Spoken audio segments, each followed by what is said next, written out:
Toshkent shahridagi Turin Politexnika universiteti tashkil etilganining 17 yilligi munosabati bilan qator ma'naviy, ma'rifiy va sport tadbirlari o'tkazilmoqda.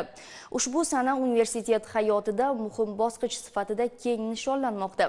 Shu munosabat bilan shaxmat ixlosmandlari uchun master-klass tashkil etildi. Tadbir doirasida ishtirokchilar shaxmat yulduzlaridan o'yin sirlari, strategiya va taktik usullar bo'yicha bilim oldilar. Mazkur tashabbus nafaqat bayram tadbirlarining bir qismi, balki yoshlar orasida intellektual sportni targ'ib qilish, ularning mantiqiy fikrlashi va tahlil qilish qobiliyatini rivojlantirishga qaratilgani bilan ahamiyatlidir. Bugun shaxmat olamida o'zbekistonlik dona suruvchilar dunyoni tom ma'noda zabt etishmoqda. Ketma-ket rekordlar, yangi g'alabalar mamlakat sharafini oshirish bilan birga aql kurashiga qiziquvchilar sonini ham orttirmoqda. Ayniqsa FIDE reytingidagi top 5 nafar shaxmatchining 2 nafari o'zbek o'g'loni ekani yurtdoshlarimizga katta g'urur va iftixor bag'ishlash bilan birga mamlakat shaxmatida yangi sahifalarni ochmoqda. Xalqaro grossmeysterlar Nodirbek Abdusattorov va Javohir Sindorov bilan Toshkent shahridagi Turin Politexnika universitetida uchrashuv va mahorat darsi tashkil etildi.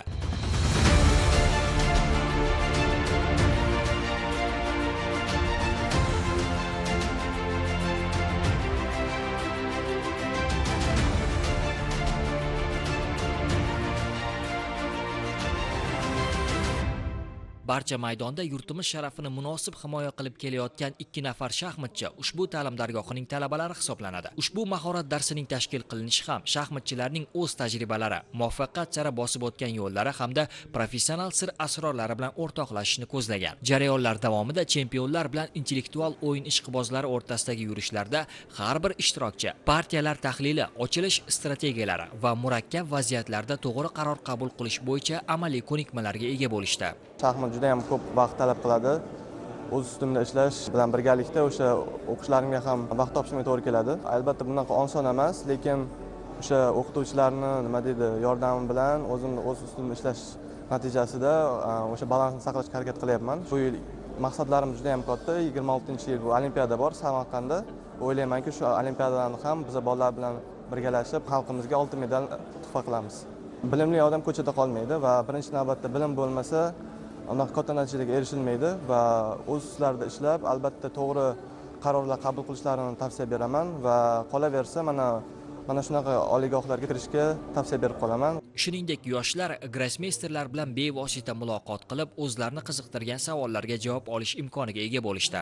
Har safar universitetga kelganimizda shu do'stlarimdan, ustozlarimdan mana shu duolarni olib, ishonib qo'llab-quvvatlab turishi bu albatta jahon arenalarida seziladi. Buning uchun men juda ham katta minnatdorchiligimni bildiraman. Sharoitlarni yaratib bergani uchun biz O'zbekistonni butun dunyoga mashhur qilishga harakat qilmoqdamiz. Agar hammamiz o'zimizni sohamizda o'z salohiyatimizni maksimal darajada rivojlantirsak, O'zbekistonda bizga o'xshagan chempionlar, bizga o'xshagan olimlar juda ham ko'p chiqadi deb o'ylayman. Har qanday qiyinchilik bo'lishidan qat'iy nazar o'zini yaxshi ko'rgan sevimli ishini ustida astoydil harakat qilishni va bu narsa qachondir samarasini berishiga men albatta ishonaman. Sababi o'zim ham shaxmat bilan 15 yildan beri shug'ullanaman. 15 yil deganda shu darajaga yetdim. Hayotda har qanday natijani olish juda ham qiyin, bu tez kelmaydi va lekin astoydil harakat qilsangiz, men ishonamanki, qachondir o'zingiz maqsadingizga erishasiz. Toshkent shahridagi Turin Politexnika universiteti yoshlarni qo'llab-quvvatlashi bilan intiluvchan, tashabbuskor va ixtirochi yigit-qizlarning o'z kelajagini mustahkam qurishiga zamin yaratib kelmoqda.